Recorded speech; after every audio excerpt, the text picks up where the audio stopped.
Hallo und herzlich willkommen auf dem PLW Review Kanal. Ich bin der Johnny und heute geht es um ein Thema, das ihr euch schon sehr oft gewünscht habt, nämlich die Sturmtruppen.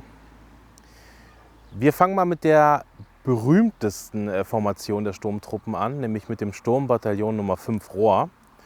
Und wir sind aber jetzt in dieser Darstellung im Jahr 1918, wo sie wirklich auf dem Höhepunkt ihrer Leistungsfähigkeit waren, sowohl taktisch als auch ausrüstungstechnisch. Ich möchte aber trotzdem noch mal ein, zwei Schritte zurückgehen. Und zwar fangen wir hier mal an am 12. Februar 1917. Dort ist nämlich die Sturmabteilung Rohr, beziehungsweise es war schon ein Sturmbataillon, aber es ist dann umbenannt worden in das Sturmbataillon Nummer 5.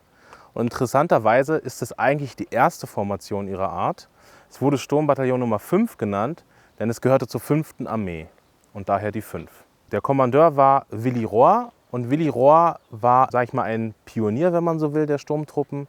Er hat sehr, sehr viele taktische Innovationen eingebracht mit vielen anderen. Wenn ihr mehr über die Geschichte der Pioniere erfahren wollt und auch eine frühere Darstellung sehen wollt, dann schreibt uns das gerne in die Kommentare. Wir sind jetzt im Frühling 1918 zur Operation Michael. Und hier sind die Sturmtruppen wirklich taktisch auf ihrem Höhepunkt. Was war die Aufgaben der Sturmtruppen? Also die oberste Heeresleitung hatte versucht, diese erstarrte Front wieder in einen Bewegungskrieg zu verwandeln. Das ist durch große Offensiven immer wieder gescheitert mit Hunderttausenden von Toten. Also hat man auf diese Spezialtruppe gesetzt und ihre Aufgabe war es dann letztlich zur Kaiserschlacht im Verbund mit der Artillerie, die bestimmte Teile der Front beschossen hat, dort hineinzugehen, teilweise sogar ins eigene Feuer zu rennen, die feindliche Linie zu durchbrechen und nicht wie vorher zum Beispiel die Gräben aufzurollen, sondern sie sollte weiter ins Hinterland vorstoßen und in die rückwärtigen Gebiete kommen, feindliche Reserven angreifen oder Kommunikationszentren zerstören und so viel Chaos stiften, dass die nachfolgende Infanterie dann die Gräben angreifen konnten und die feindlichen Reserven nicht zur Unterstützung herangezogen werden konnten. Wie die Sturmtruppen das jetzt erreicht haben, mit welcher Ausrüstung und wie die Truppen generell ausgerüstet waren, das wird euch jetzt mal der Philipp erzählen. Wir fangen bei der Ausrüstung der Sturmtruppen oder Sturmpionieren in meinem Fall an, oben mit dem Stahlhelm. Das ist der M16 Stahlhelm, den hatten wir euch jetzt in ein paar Videos schon mal vorgestellt. Ich erwähne ihn hier aber nochmal, da das Regiment von Willi Rohr das erste war, das zur Erprobung mit diesem Stahlhelm ausgerüstet wurde. Und aufgrund der guten Erfahrungen und des guten Feedbacks der Truppe wurde dieser Helm dann in Massenfertigung gegeben und dann später auch zum persönlichen Ausrüstungsgegenstück aller anderen Waffengattungen. Des Weiteren trägt der Soldat die Feldbluse M15 mit den dazugehörigen Schulterklappen für die Pioniere. Hier sieht man zum Beispiel sehr gut die neuen Schulterklappen, wie sie bei der Neuuniformierung eingeführt wurden. Das sind in dem Falle jetzt die für Pioniere, da das Sturmbataillon 5 vorher, bevor es zu einem Sturmbataillon war, eine Pionierformation war. Und das haben die sich so ein bisschen beibehalten. Deswegen ist auch das Sturmbataillon 5 quasi das einzige Sturmbataillon, das sich Sturmpioniere genannt hat. Des Weiteren tragen die Soldaten eine steingraue Hose. Hier sehr charakteristisch mit den Lederverstärkungen. Diese Lederverstärkungen wurden von den Sturmtruppen vorgenommen, um quasi zum einen natürlich einen gewissen Schutz gegen Stacheldrahtverhaue zu haben, aber natürlich auch, weil man sich auch sehr viel in der niedrigsten Gangart fortbewegte und man da ein bisschen den Verschleiß an den Lodenuniformstücken zu minimieren. Natürlich Sturmbataillone gibt es auch mit dem Marschstiefel, werden aber sehr, sehr oft auf Fotos auch mit Wickelgamaschen gezeigt. Also überwiegend mit Wickelgamaschen, weil es natürlich einfach praktischer und beweglicher war. Kommen wir jetzt mal zu der sehr, sehr umfangreichen Ausrüstung der Sturmtruppen.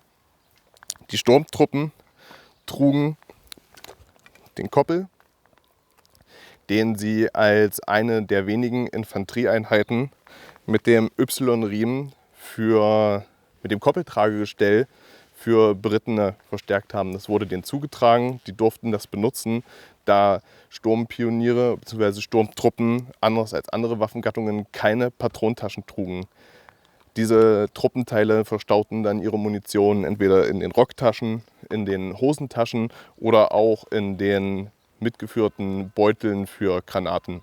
Ja, Granaten ist auch nochmal ein gutes Thema, da gehen wir jetzt nochmal mit drauf ein, weil Sturmpioniere hatten sehr, sehr viele Granaten. da die Taktik natürlich dementsprechend so funktionierte, dass Schwachpunkte an der Front mit Artillerie beschossen wurden und die Sturmtruppen dann in kombinierten Verbänden mit Mörsertruppen, mit Maschinengewehrtruppen, Flammenwerfertruppen dann an diesen Schwachpunkten angriffen und quasi Gräben auch in der Taktik hin aufrollten, dass man einfach unglaublich viele Granaten geworfen hat und dann quasi immer nach jeder Explosion vorrückte, eine neue Granate warf und somit quasi versuchte dann über viel Sprengkraft den Weg frei zu machen. Dann natürlich der Krabendolch, der dann an die Truppen ausgegeben wurde als Nahkampfwaffe, zusätzlich zum Seitengewehr. Eine kleine Drahtschere. Es gab auch die große Drahtschere, die wurde optional auch getragen, aber die kleine wurde natürlich bevorzugt, um eventuelle Drahtverhaue, die dann noch nicht durch Artilleriefeuer zerstört wurden, dann zusätzlich noch zu beseitigen. Auf der Rückseite sieht man dann den großen Pionierspaten als großes Schanzzeug. Da gab es auch eine große Spitzhacke als Schanzzeug, als Alternative oder entsprechend auch die große Drahtschere. Wir haben uns hier für den Spaten entschieden, da es so ein bisschen das Charakteristischste ist. Des Weiteren trägt der Soldat der Sturmtruppen immer als Vorgabe auch 2 Feldflaschen. Das war bei den Sturmtruppen tatsächlich angeordnet worden, dass die diese 2 Feldflaschen mit sich führen, da sie nach Plan ja weit ins Feindesland eindringen sollten und so dementsprechend sich mit Wasser auch verpflegen konnten. Und dann natürlich der Brotbeutel, der sowieso standardmäßig immer dabei war. Des Weiteren trage ich hier noch die Gasmaskentasche. Das war nicht typisch, sieht man aber auf Fotos immer wieder, dass die Gasmaske so transportiert wurde. Eigentlich wäre es natürlich korrekter, für eine korrekte Darstellung, diese Gasmaskendose ganz handelsüblich über der Schulter an der Seite des Soldaten zu tragen, um einen schnellen Zugriff auf die Gasmaskendose zu haben. Diese Tasche sieht man aber trotzdem immer wieder bei Frontsoldaten, da in dieser Tasche auch sehr gern Ersatzfilter für die Gasmaske 17 mitgeführt wurden. Auch hier wieder das Seitengewehr 88-98, eher untypisch für 1918, aber in unserem Fall verwenden wir es trotzdem weiter. Und die Trottel der 12. Kompanie.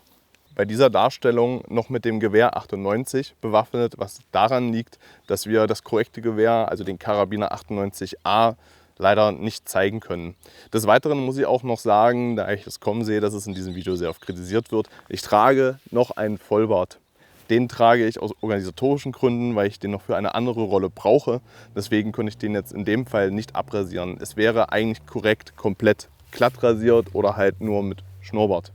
Auch interessant zur Trageweise des Gewehrs. Das ist ja ungewöhnlich, dass der so quer getragen wird, oder? Normalerweise wird er doch über der Schulter von den Truppen getragen, oder? Genau, das hat man halt auch gemacht, weil man das Gewehr tatsächlich dann eher im Hinterland brauchte, also bei der Durchquerung des Niemandslandes und quasi beim Herangehen an Drahtverhau oder andere Hindernisse hat man das Gewehr auf den Rücken geschnallt, dass man sich halt eben auch auf dem Bauch bewegen kann, ohne dass das Gewehr von der Schulter rutscht.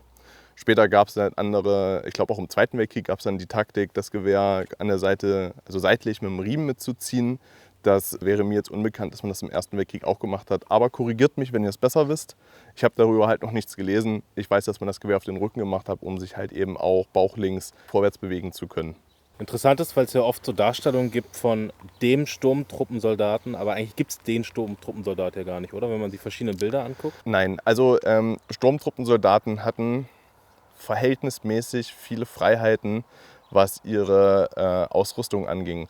Daher sage ich ja auch, mit dieser Gasmaskentasche, das variiert stark. Manchmal sieht man auch auf einem Foto Sturmtruppensoldaten eines Regiments oder eines Bataillons, die Ausrüstung auch unterschiedlich tragen. So sieht man dann teilweise Leute, die dann hinten diese Gasmaskentasche bevorzugen und andere dann auf dem Rücken diese Gasmaske tragen. Also da hat man wirklich relativ viele Freiheiten. Ein Sturmtrupp war ja nun keine reine Infanterieformation.